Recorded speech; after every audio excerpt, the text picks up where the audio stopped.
Another batch of real estate data has been published today, and it shows little or no impact to date from the virus crisis. New data released by SQM Research today has revealed that residential vacancy rates fell in 5 of the 8 capital cities and remained unchanged in the other 3 cities during March.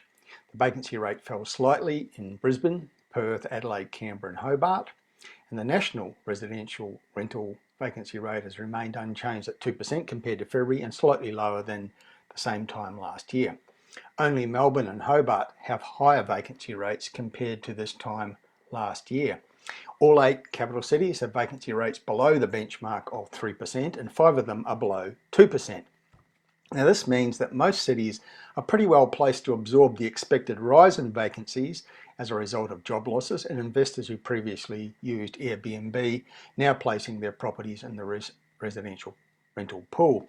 SQM's Louis Christopher says the minor decline in most capital cities' vacancy rates for March was somewhat surprising given the uncertainty around the economy. He says that with jobs losses, a freeze in migration, expected sharp rise in short-term accommodation vacancies, we are likely to record increases in residential vacancy rates as the year progresses. It's noticeable that while vacancies have remained stable, rents have dropped in some cities in the past month. As an average across the nation, asking rents fell 1.8% for houses but rose 0.5% for apartments. The average for the capital cities, however, was a monthly drop of 3.2% for houses, 2.9% for apartments, caused primarily by significant drops in Sydney. Monthly rises were recorded for houses in Perth, Adelaide, Darwin and Canberra, and for apartments in Perth and Adelaide.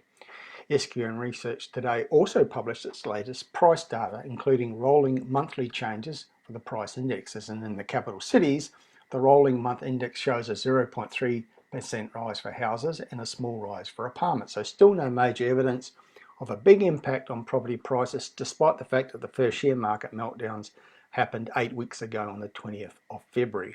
The rolling monthly price indexes recorded rises for houses in Melbourne, Canberra, Darwin and Hobart, and for units in Sydney, Melbourne, Adelaide and Canberra. There was no change to the monthly indexes for Perth, either for houses or apartment, and no change to the Sydney apartments indexes. The figures show that monthly changes, whether up or down, were extremely minor, so it seems that markets in the capital cities are marking time without any major reaction as yet to the virus crisis. But it is a fluid situation and we await next week's figures with interest. That's it for now. Bye for now.